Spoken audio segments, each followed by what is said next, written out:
কথায় আছে দুধ কলা দিয়ে সাপ পুষতে নেই, সেই সাপ আবার নিজেকে সবল মারে। হ্যাঁ, এটাই রাইট। কথায় আছে জাতের টান কুত্তাও টানে। হ্যাঁ, এটাই সত্যি বাস্তবতা। কারণ কেন বলছি কথাগুলো সব তোমরা এই ভিডিওর মাধ্যমে বিস্তারিত জানতে পারবে। হ্যাঁ,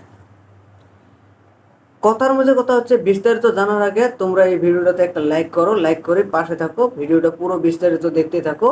আর হ্যাঁ, কমেন্ট আমি করতে বলবো না, তোমাদের জন্য কমেন্ট বক্স খোলা রবে। তোমার কার কি মতামত বিস্তারিত জানার পরে কমেন্ট করবে। হ্যাঁ, তো চলুন সরাসরি আমরা বিস্তারিত মূল আল্লাহ চাই। কথার মধ্যে কথা হচ্ছে, এই যে ইদি কাফাল, ইদি কাফাল, ইদি কাফালকে কে বানালো নায়িকা? শাকিব খান।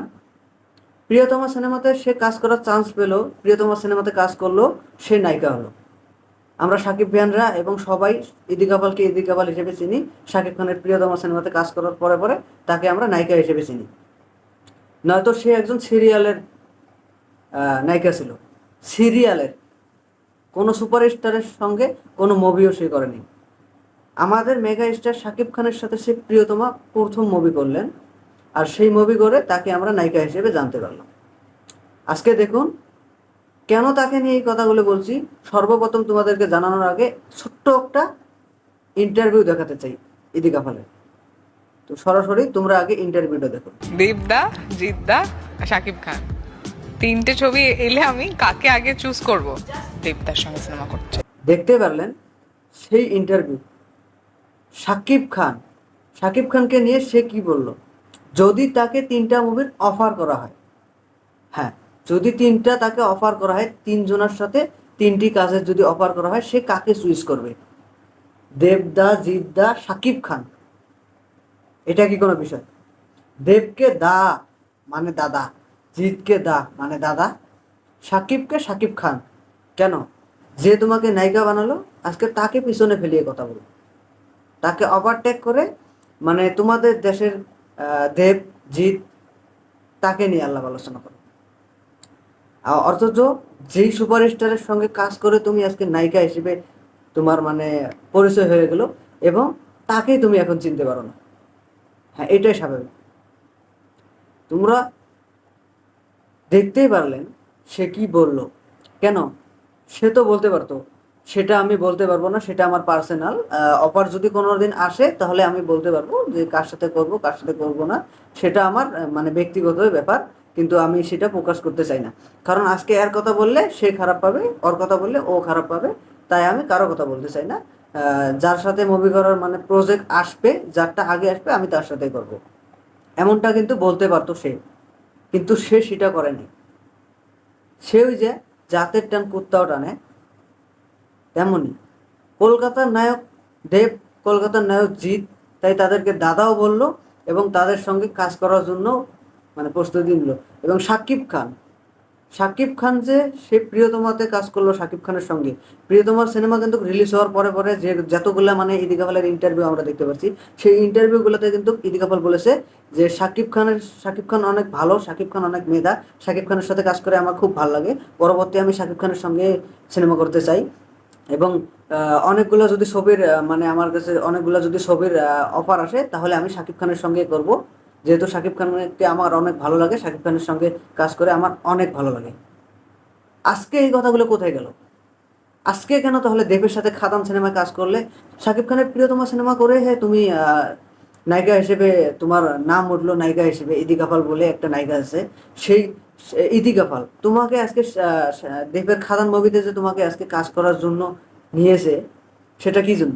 শাকিব খানের সঙ্গে কাজ করার পরে পরে তুমি নায়িকা হয়ে গেল, আর দেবের খাদান সিনেমায় তুমি চান্স পেয়ে গেলে। আর আজকে শাকিব খানকে ওভারটেক করে দেবের খাদান সিনেমায় কাজ করছো জন্য দেবের কথা বলে দিচ্ছ। আইরে, এটা কোনো বিষয়? শাকিব খানকে ওভারটেক করে দেবের খাদান সিনেমাতে কাজ করার জন্য বলছে দেবের সঙ্গে করব। এখন দেব ভালো হয়ে গেল, দেব হয়ে গেল দা, জিৎ হয়ে গেল দা, আর সাকিব হলো সাকিব। আরে কথায় আছে না, নেতরে আতরের মূল্য জানতে পারে না। তাই সরাসরি তোমার গাইস কি মতামত তোমরা অবশ্যই ভিডিওটার নিচে কমেন্ট বক্স তোমাদের জন্য খোলা আছে, কমেন্ট বক্সে তোমরা জানিয়ে দেবেন। আর একটাই কথা, আমরা এই ধরনের বেইমান নায়িকা চাই না শাকিব খানের বরবাদ সিনেমার নায়িকা হোক। শাকিব খানের বরবাদ সিনেমায় আমরা চাই না এই ধরনের বেইমান নায়িকা থাকুক। হ্যাঁ, কারণ নিমক হারামি আমরা চাই না শাকিব খানের সঙ্গে কাজ করুক। যে আমাদের superstar Shakib Khan, mega star Shakib খানকে যে পিছনে ফেলিয়ে কথা বলবে, আমরা চাই না সে শাকিব খানের ধারে কাছে ভিড়তে পারুক। শাকিব খানের ধারে কাছে ভিড়তে পারুক সে, এটাই আমরা চাই না। বরবাদ সিনেমা থেকে তাকে বঞ্চিত করা হোক, এটা আমার শাকিব ভাইয়ানদের কথা। তোমাদের কার কি মতামত তোমরা ভিডিও নিচে জানাবে। আমার মতে শাকিব খানের বরবাদ সিনেমায় নায়িকা হিসেবে ইদিকা পাল চলবে না, চলবে না, চলবে না। কারণ আমাদের মেগা স্টারকে সে ওভারটেক করে তার দেশের নায়ককে, মানে ইন্টারভিউতে তার দেশের নায়কের প্রশংসা করছে, অথচ আমাদের নায়কের সাথে সে ফার্স্ট মুভি করেছে, এখন তার নাম গন্ধ নেই। অথচ আমরা নিজেই দেখতে পেরেছি এবং আপনারাও হয়তো দেখতে পেরেছেন যে শাকিব খানের প্রিয়তমা সিনেমা যখন রিলিজ করা হলো, রিলিজ করার পাশাপাশি শাকিব খানের সঙ্গে কিন্তু গোয়ালপাড়াতে এসেছিল এবং অনেক প্রোগ্রামে গিয়েছিল এবং ইন্টারভিউতে কিন্তু ইদিকা পাল বলেছিল শাকিব খান ভালো, শাকিব খানের সঙ্গে কাজ করে অনেক অনেক ভালো লেগেছে, পরবর্তী আমি শাকিব খানের সঙ্গে সিনেমা করতে চাই। তাহলে আজকে কেন তুমি দেবের কথা বললে? এটাই আমার কথা, আজকে কেন দেবের কথা বললে?